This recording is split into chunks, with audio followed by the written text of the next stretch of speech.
Welcome to ఇతిహాస stories. ఒక అడవిలో ఒక మూర్ఖమైన సింహం ఉండేది.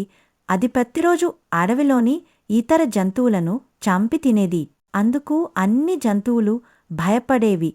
ఎవరిని చూసినా వెంటనే దాడి చేసేది. ఒకరోజు అన్ని జంతువులు సమావేశమై ఒక ఆలోచన చేశాయి. అందులో భాగంగా ప్రతిరోజు ఒక జంతువును స్వయంగా సింహానికి తినేందుకు పంపిదాం.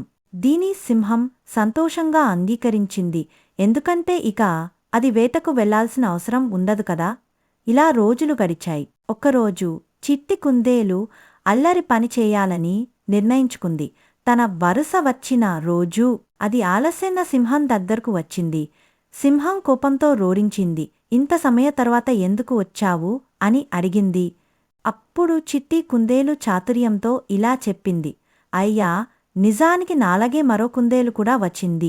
మేమిద్దరం వస్తుండగా మరో సింహం వచ్చి నా స్నేహితుడిని తినేసింది అని చెప్పింది. ఈ అడవికి నేను రాజు అని చెప్పింది. అందుకే నాకు భయంగా ఉంది. ఇది విని నిజమైన సింహం ఇంకా ఎక్కువగా కోపంగా మారింది.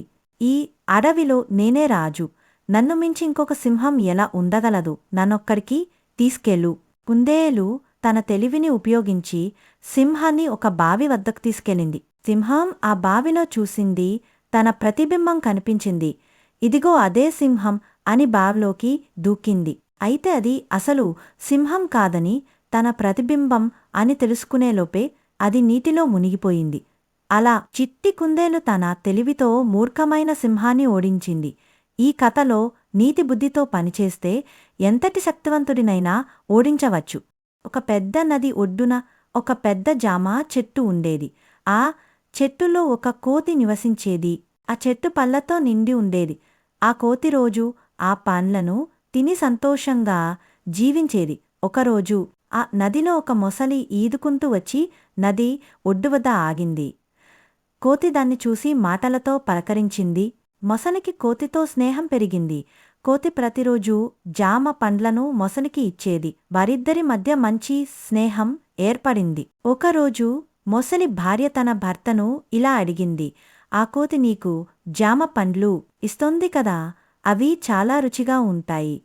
ఆ కోతి రోజు ఆ పండ్లను తింటోంది కాబట్టి దాని గుండె కూడా తీయగా ఉంటుంది కదా, నాకు అది కావాలి. మొసలికి కోతిపై ఉన్న స్నేహం వల్ల ఇబ్బంది పడింది. కాని భార్యకు భయపడి ఒప్పుకున్నాడు. తర్వాత ఒకరోజు కోతితో ఇలా అన్నాడు. నువ్వు రోజు నాకు పండ్లని ఇస్తున్నావు కదా, నీవు నాతో మా ఇంటికి భోజనానికి రావాలి అని చెప్పింది. కోతి ఆనందంగా ఒప్పుకుంది. మొసలి దాన్ని తన వెనుక కూర్చోమని చెప్పి నదిలోకి ఈదసాగాడు. కొంత దూరం వెళ్ళిన తర్వాత మొసలి అసలు విషయం చెప్పాడు. నిజానికి నిన్ను మా ఇంటికి తీసుకెళ్తున్న విషయం ఏమిటంటే, నా భార్య నీ గుండె తినాలనుకుంటోంది. అది విని కోతి షాక్కు గురయింది. కాని అది భయపడకుండా తెలివిగా ఇలా చెప్పింది. ఓ, నా గుండెను నేను చెట్టుపై ఉంచి వచ్చాను. ఆగు, నన్ను తిరిగి చెట్టు దగ్గరకు తీసుకెళ్ళు. నేను తీసుకొచ్చి ఇస్తాను. మొసలి నిజంగానే విశ్వసించి దాన్ని మళ్లీ చెట్టు వద్దకి తీసుకొచ్చాడు. కోతి వెంటనే చెట్టుపైకి ఎక్కి సురక్షితంగా కూర్చుంది. అర్వాత కోతి ఇలా అంది. నీవు నా ప్రాణాలు తీసేందుకు ప్రయత్నించావు. మోసపోయాను కాని నేను తెలివిగా తప్పించుకున్నాను. ఇక నీవు నన్ను మళ్లీ కలవలేవు. ఈ కథలో నీతి ఆపద సమయాల్లో తెలివిగా ఆలోచిస్తే ఎలాంటి ప్రమాదాన్నైనా తప్పించుకోవచ్చు.